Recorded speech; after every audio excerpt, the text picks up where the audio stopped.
Jabrones. Okay, gentlemen, I got a question for y'all. Tell me how you think you go about this, because it's one of those where I kind of I want to do the right thing, right? So I got this really good customer who was a customer of mine at the company I was at before I started, and I just told him I didn't try to take this customer. I told him it was my last day or two there at the company. I was like, hey man, well, it's been good working with you. I'm going off on my own, start my own thing. And he was like, what? Where are you going? I was like, start my own company. And he was like, oh, I'm coming too. He's like, I'm gonna use you. I don't want to use Mink. And I was like, why? He's like, I don't like Mink. Mink sucks. He's like, we use you. He was like, we don't even talk about it like Mink. We just talk about it's Corey. And he's like, so if you go, I'm going wherever you go. And I was like, that was, it warmed the heart to hear that. As one of my first customers starting out, I didn't even try to take him, but he's been great to me. He's been a very solid customer, like a 6-figure customer. Both years I've been open. And he called me on Tuesday and asked if I'd meet him yesterday, which I couldn't make it, but to this job in Denton to look at this really big storm drain thing, right? And I was like, yeah, sure, we'll go take a look. And I send Dustin out there. And well, it's big. It's 48-inch pipe, 32-inch pipe, and 24-inch pipe. And it's 1,100 feet of it. It's a pretty big project, so it's not my bread and butter, right? Now, pipe is pipe. I can put pipe together. It's no big deal. But, I'm going over the plans. Hang on, you know what? Okay, we're back. So I'm going over the plans, right?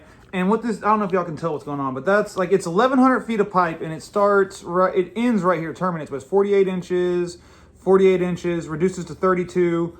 There's just a junction box there, a drain and a drain. And it's 24-inch pipe here, 32-inch pipe here, and then all 48 all the way down. But across the middle of it, I think right here, there is this is why I'm making this video. There's a 12-inch fire line.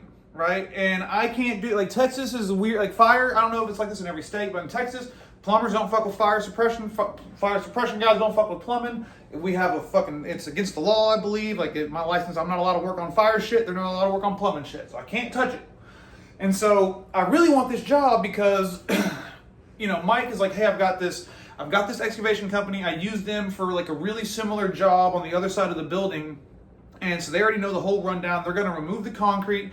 They're going to dig it up. They're going to haul off the spoils. They're going to bring in new sand and cushion sand. And they're going to do all the dirt work. All you got to do is install the piping and put this silt insulation barrier thing around it, which is no big deal. And then whacker pack all the cushion sand down. It's really no big deal. But I'm nervous because, so I called him, I was like, here's what I'm worried about, Mike, is I was like, I really think that this is no big deal, this job, we can handle it, easy peasy. Movement, hang on, this fucking rock climbing gym. Hang on, boys. Service call came in. Service, it feels like it's been slow, but like I say, the numbers are showing it's not. Back to what I'm talking about. So 12-inch drain, I tell Mike, I'm like, man, he's going to get all the work done for me. It's a really easy job for me. And I feel like, man, this is just a layup. I don't want to hand this off, but it's I don't want me to be involved, and then we have to go get an underground utility company anyway because of this 12-inch line that has to move down a foot or so. And I don't think my company can legally do it.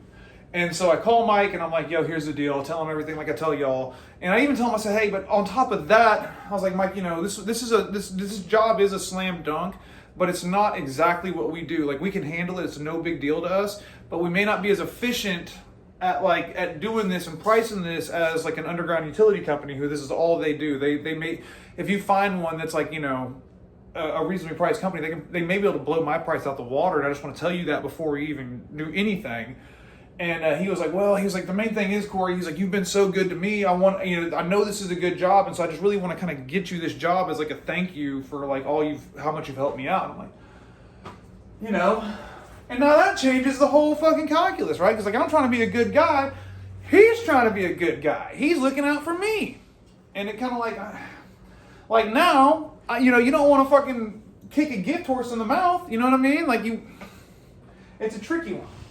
I mean, in all honesty, so here's what's going to happen. We're having a Zoom meeting tomorrow with the excavation company, that contractor, and me, and we're going to kind of talk about what every role is, and then I'm gonna do the brass thing and just be like, here's the worst case scenario, here's what could happen, here's what I'm worried about. I'm worried about me getting all this labor put in. You're gonna have to pay me for that, but then we have to bring in another guy anyway. So I may end up punting this or trying to talk him out of hiring me, but at the same time, isn't it awesome when your customers are G's like that? That's fucking really cool, man.